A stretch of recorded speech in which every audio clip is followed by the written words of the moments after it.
Saya ini lama sekali mengkaji kitabnya Mbak Ali Maksum, Hujatul Ahlussunnah wal Jamaah. Sebelum diundang, dan saya tidak pernah bayangkan diundang di sini. Dan kalaupun pernah, ya semoga benar-benar pernah, tidak diulang lagi, jadi hanya kenangan. Gitu. Karena saya memang spesialisasinya di ngajar, saya diminta Gus Afif ngajar di Mahat Ali, saya senang sekali. Tapi kalau pidato depan umum gini, pasti kalah-kalah, yang sudah punya gelar Ad-Dobosi tadi itu, wah gitu. Pasti kalah saya, bukan mungkin kalah, tapi pasti kalah. Karena saya nggak bisa membayangkan jadi duta besar Arab Saudi ketemu Raja Salman apa, beliau bisa cerita yang syair yang nggak jelas-jelas itu. Artinya kita bangsa Indonesia itu malu punya duta besar yang keahliannya syair-syair yang nggak jelas itu. Nah itu kemungkinannya duta Arab ini nuruti, kerajaan Arab nuruti, musuh nggak jelas turuti mari repot gitu. Itu ada beberapa kemungkinan. Nah terus pembelaan saya terhadap yang enggak, makanya ini ngajinya harus khatam. Sebetulnya hadis itu ada terusannya, itu di kitab Firiha Billahil Haram. Itu Sayyid Muhammad ngendikan babu istihbabi dukhulil bait, kemudian diteruskan babu karohati dukhulil bait. Itu dalam satu bab. Jadi ketika Rasulullah Fathu Makkah itu senang sekali. Sampai saking senangnya minta kunci sama Utsman bin Talha Al-Hajabi itu. Akhirnya Nabi saking cerianya masuk Ka'bah. Tapi setelah keluar dari Ka'bah, Nabi itu kelihatan tersiksa, hazinan, kelihatan tersiksa. Sayyidah Aisyah akhirnya tanya, kenapa engkau ketika masuk senang sekali, ketika keluar susah sekali? Kata Rasulullah SAW, dan ini partai kita, partai yang insya Allah nggak akan masuk Ka'bah sampai mati. Kata Rasulullah, saya takut kalau itu dipandang umatku sebagai keharusan, terus mereka tersiksa kalau tidak bisa masuk Ka'bah. Sehingga Pak Dubes harus diketahui banyak juga ulama yang mengatakan masuk Ka'bah itu makruh. Karena takut dianggap sunnah yang memberatkan. Itu ada kitabnya. Tidak Ad-Dobosi, ini ada kitabnya. Jadi kalau yang mengatakan sunnat, dia monggo mawon yang berkesempatan lewat tadi siir-siir bohong tadi. Dia monggo. Tapi yang meyakini atau yang ditakdir tidak bisa masuk, pakai kaul yang mengatakan bahwa Rasulullah akhirnya hazinan, akhirnya susah karena takut kalau umatnya menjadi tersiksa karena tidak bisa masuk Ka'bah. Terus ini yang terakhir, karena ini kenangan saya dengan Mbah Ali Maksum. Saya menangi beliau itu kelas 4 SD ketika beliau ngisi di Mbah Hamid Bedowi. Mbah Hamid adalah satu-satunya santri yang sama Mbah Ali Maksum itu tidak bosok. Sama Mbah Ali Maksum itu tidak bosok. Kenangan saya sama Mbah Ali Maksum ketika beliau di Lasem itu sampai Gus Mus pernah ngendikan, Kang Hamid, aku itu paling ra cocok mbek sampean, ambek guru kok ora bosok. Karena sama Mbah Ali Maksum itu tidak bosok. Terus kata Mbah Hamid Bedowi, lha wong iku ponakanku katanya. Jadi memang Kiai Hamid Bedowi itu di silsilah nasab Lasem itu paling sepuh. Karena Hamid itu langsung bin Bedowi. Nah, Mbak Bedowi itu punya Mbak Yu kandung namanya Maimunah. Itu yang dapat Mbak Umar. Umar melahirkan Abdullah, melahirkan Mbak Hamid Pasuruan. Di antara adik-adiknya Mbak Abdullah ada yang namanya Kiai Haji Abdul Khalik, itu buyut saya. Jadi tiba paling guri saya. Yang saya kenang dari Mbah Ali Maksum itu dari murid-muridnya, dan saya menyaksikan sendiri itu senang guyon. Karena itu menurut saya filosofi yang luar biasa. Orang sampai ingin maksiat itu saya pakai sampai ketemu Allah Subhanahu wa Ta'ala. Orang itu nganti cari kesenangan dengan maksiat karena tidak nyaman dengan taat. Sehingga kiai-kiai alim termasuk Mbah Ali Maksum, Mbah Mun, bapak saya, semuanya itu seneng guyon. Supaya orang itu nyaman dengan kiai, nyaman dengan taat. Sehingga nggak perlu seneng dengan yang maksiat. Tapi sekarang banyak orang membawa Islam itu dengan keras. Saya masih ingat wasiatnya bapak, hak kena ngaji guyon ae, wong bingung mikir utang katanya gitu ya. Dan Mbah Ali Maksum itu masyhur seneng guyon. Bapak saya itu pernah ngajak saya mau ke pondok, santri-santri pas guyon itu kembali, gak sida jong santri lagi guyon. Kayak nopo Pak? Guyon itu barang mewah. Santri itu kadang telat wesel ra di duwe, iso guyon itu luar biasa, makanya jangan diganggu gitu. Meskipun resikonya keterusan guyon double kayak tadi. Jadi itu sanad itu, jadi itu sanad yang luar biasa. Jadi Sebetulnya guyon tadi ada filosofi yang luar biasa supaya orang itu farah bitaat atau farah bima ahlahu. Sehingga ada ayat qul bi fadlillah wa bi rahmati fa bidzalika falyafrahu. Sehingga orang itu tidak perlu seneng lewat maksiat, hura-hura lewat maksiat. Kita cium tangannya Mbah Maksum sudah seneng, cium tangannya Mbah Ali seneng. Itu santri kalau ketemu Mbah Hamid nyium tangan, itu lebih seneng ketimbang nyium tangan artis. Karena kalau nyium tangan artis, astagfirullah kan mesti itu tersiksa. Tapi kalau nyium tangannya Mbah Hamid itu dikenang sepanjang masa. Ini yang harus kita gerakkan fi zamanil akhir. Jadi orang harus terbiasa seneng bitaat. Saya itu kalau sudah belajar tafsir misalnya, karena itu sesuatu yang saya tekuni. Saya belajar tafsir tidak lazim ya, tidak pakai kitab tafsir terus, tidak, seringnya pakai fikih. Ya karena saya punya guru Mbah Maimun adalah putra Ki Zubair Al-Faqih. Saya punya guru bapak saya sendiri, punya guru-guru wali. Jadi saya ini punya jalur ulama, punya jalur wali. Sehingga kemungkinannya saya itu kalau nggak ulama ya wali atau gaduh-gaduh nggak jelas itu karena saking banyaknya. Dalam ilmu yang diajarkan Mbah Mun, diajarkan tentu beliau punya sanad ke Said Alawi sampai Rasulullah atau lewat Mbah Karim, Mbah Hashim juga sampai Rasulullah. Yang jelas gak lewat duta besar karena ini mengkotek itu. Itu bahaya kalau sanad lewat apa? Duta besar. Sanadnya begini. Ada riwayat yang ditulis kitab Ihya, juga ditulis kitab Khilyatil Aulia. Itu memang yang menopang perilaku duta besar tadi. Inna min khiyari umati qauman yadhakuna jahron min saati rahmatillah. Itu dalam kitab Khilyatul Auliya redaksinya malah inna min khiyari umati fi ma nabba'ani al-mala'ul a'la. Qauman yadhakuna jahron min saati rahmatillah. Jadi termasuk umat-umatku yang pilihan adalah itu komunitas kaum yang kalau guyu itu buanter-banter itu. Sehingga saya khawatir duta besar tadi ngakak-ngakak gitu apa bagian dari kewaliannya ya gitu. Karena disebut khiyarul ummah, umat-umat apa? Pilihan.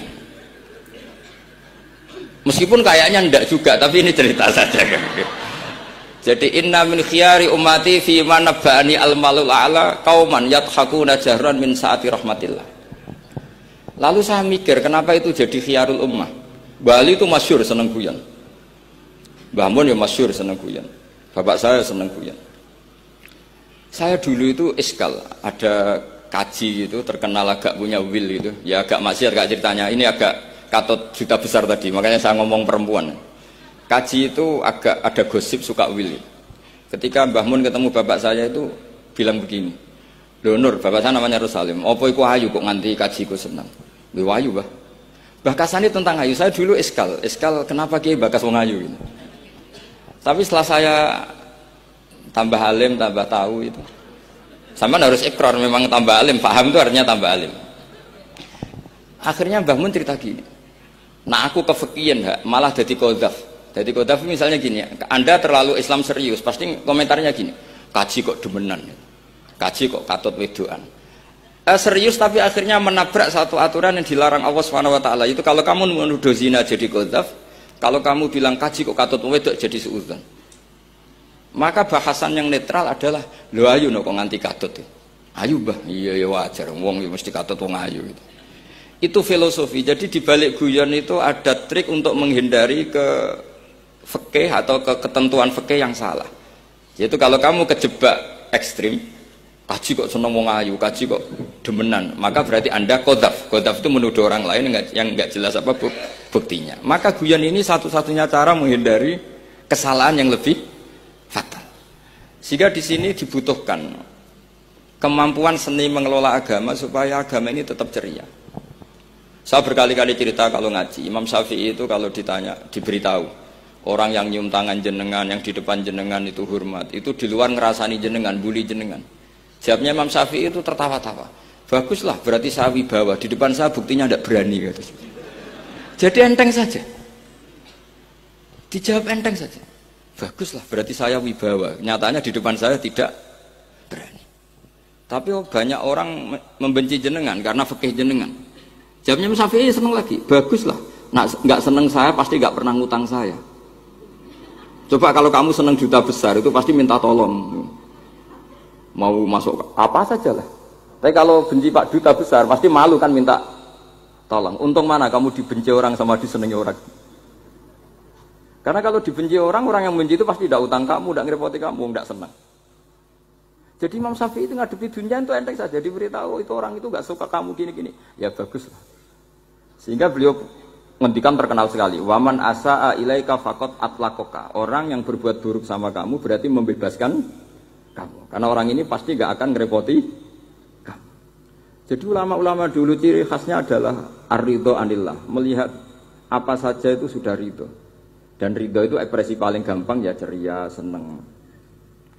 Nah kemudian tadi kan saya bilang terakhir ini yang paling terakhir saya baca trik menjaga perbedaan ini tetap kondusif. Saya neliti kitab Bali Maksum sampai khatam termasuk kitab yang saya letakkan di kamar khusus itu diantaranya ada kitabnya Bali Maksum, Naduman Sulam Taufiknya Mbah Hamid yang karangan orang-orang Indonesia. Tentu terbanyak ya kitabnya Mbah Mun, Mbah Zubair. Bahkan saya masih punya catatan tangan tulisannya Basim Asyari karena beliau pernah nyurati buyut saya ketika khatam Sahih Muslim yang keluarga Kudus. Terus banyak lah saya punya, termasuk saya punya tulisan tangannya Kiai Fakih Mas Gumambang, gurunya Mbak Zubair. Saya memang dokumenter kitab, sehingga saya maaf sekali kalau pidato umum itu memang saya tidak keahlian saya. Karena itu harus dobes, itu tidak keahlian ulama, dobes itu tidak keahlian ulama. Ini saya baca singkat, tapi semoga ini barokah karena ini kholnya Bali Maksum. Semua mubalek tadi pakai catatannya sendiri, jadi itu ngekholi dirinya sendiri. Ini saya pakai orisinal kitabnya Bali Maksum. Jadi saya mungkin penceramah terbaik karena sesuai konteksnya itu. Nah ini enggak. Ini kholnya Bali Maksum cerita syairnya sendiri tentang rokok lagi. Bolot lagi. Yes. Ya semoga diampuni oleh Allah Subhanahu wa taala. Ini ngendikane beliau tentang meminimalkan konflik. Ini saya baca di bab Al-Mithalul Awal. Jawazu hibati thawabil qiraah wa shadaqah lil mayyit wa wusuli thawabil qiraah wa a'malid birril mayyit. Kita berkeyakinan bahwa yasinan, tahlilan itu sampai ke mayit. Itu boleh kita hadiahkan dan sampai ke mayit. Kata Bali Maksum, wa huwa min masailil furu' al-khilafiyah.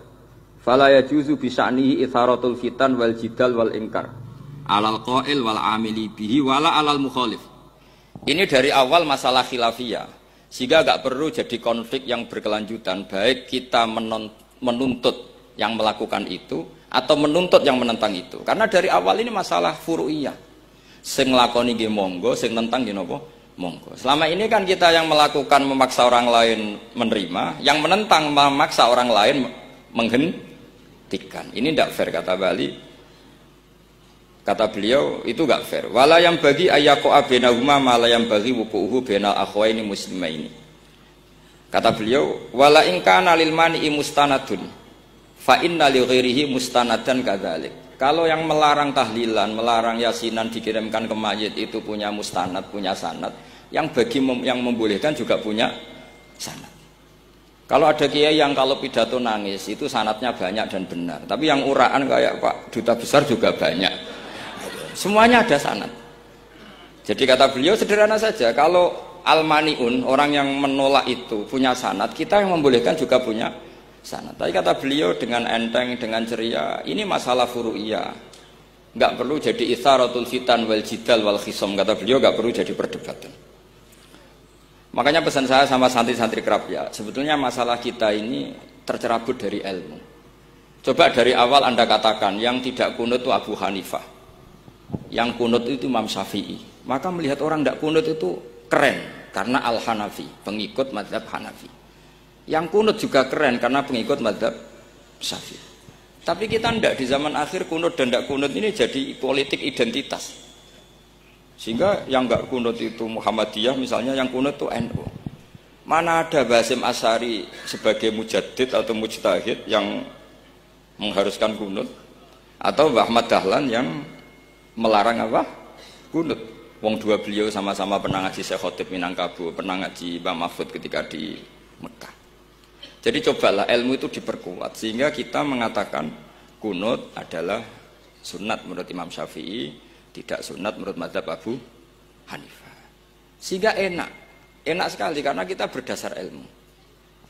Menyangkut sawabul qiraah atau sawabu amalil khairi, apakah sampai ke mayat apa enggak?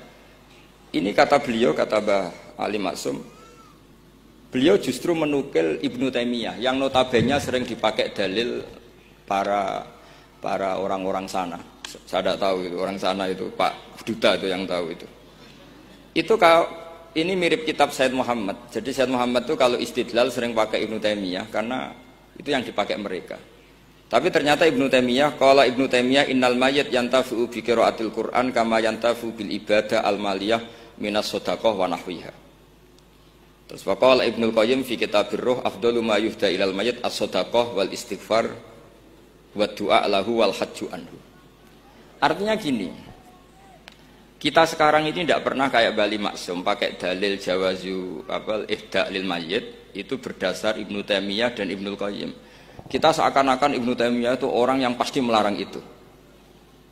Sehingga kita itu terus mengatakan sing nyunatno tahlilan ku sapa? Mbah Hasim atau Mbah Fakih atau siapalah. Meskipun riwayat ini mukhtalifah dari Mbah Hasim. Pertanyaannya adalah terus kesannya yang membolehkan itu hanya kiai lokal itu, kiai nasional itu.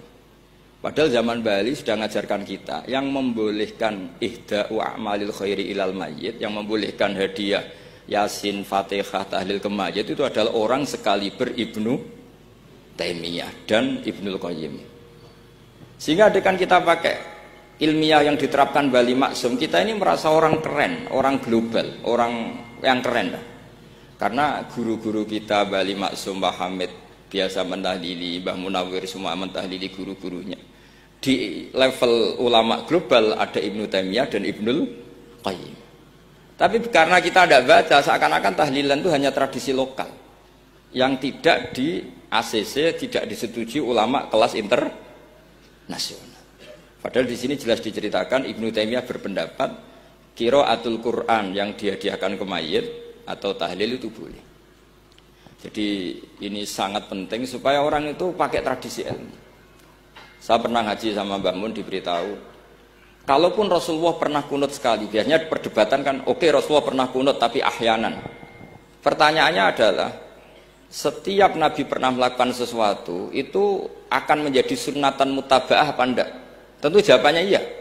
Nabi meskipun melakukan kunut andekan hanya sekali, tapi karena pernah dilakukan Nabi, maka kebaikan ini akan menjadi sunnatan muttaba', sunat yang harus kita ikuti terus atau boleh kita ikuti terus. Jadi nggak boleh misalnya Rasulullah itu puasa Senin Kemis juga ahyanan, tidak selalu. Rasulullah itu tofa rokiban juga ahyanan, bukan selalu. Tapi apa saja yang pernah dilakukan Nabi maka berstatus itu akan sunat ila yaumil qiyamah. Sehingga agak bisa misalnya di hadis itu ahyanan, kemudian kamu beristidlal ini boleh dilakukan hanya ahyanan karena Nabi juga melakukan hanya ahyanan. Tidak bisa seperti itu.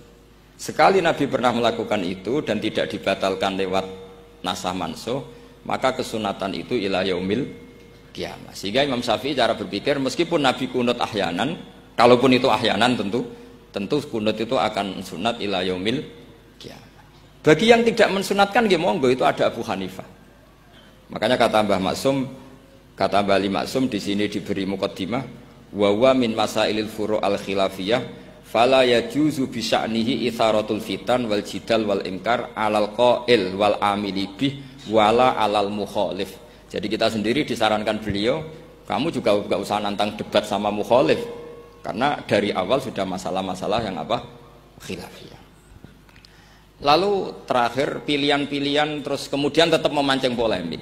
Saya mau cerita lucu di Ihya. Ihya yang katanya kitab sakral itu ya punya sisi lucu, sisi unik. Nabi Musa sebagai Nabi Bani Israel itu sering digugat karena orang Israel itu tukang debat. Terus Nabi Musa minta ijazah, ya Allah saya kasih ijazah seperti tadi. Beliau minta ijazah Mbah Mun tadi. Minta ijazah yang supaya orang itu tidak bisa berkata buruk sama saya. Semuanya muji saya. Jawabannya Allah itu unik.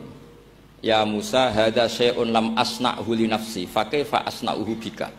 Aku pangerane sering disalahpahami, apa meneh kowe katanya. Jadi, makanya kalau ada orang bully beda paham itu biasa. Kata Allah, hadza syai'un lam asna'hu li nafsi, itu sesuatu yang saya tidak melakukan untuk diri saya sendiri. Kata Allah, saya ini Tuhan, yang mengatakan saya punya anak ya banyak, yang anggap saya bakhil ya banyak, yang salah paham dengan saya banyak, padahal saya ini Tuhan. Kalau saya mau tak bungkam semua itu orang, itu saja tidak saya lakukan. Apa mereka terima Nabi? Makanya ini semoga ini saya gojlok Pak Duta Besar jadi pahala beliau. Karena diantara pahala itu disebabkan digojlok orang. Jadi kalau beliau tadi gojlok saya, sekarang tak balas, kayaknya pasti menang saya karena beliau sudah tidak bisa ke panggung lagi. Yang jelas saya kagum, ya saya puji betul Gus Zofur ketika dari awal memberi gelar Ad-Dobosi tadi ternyata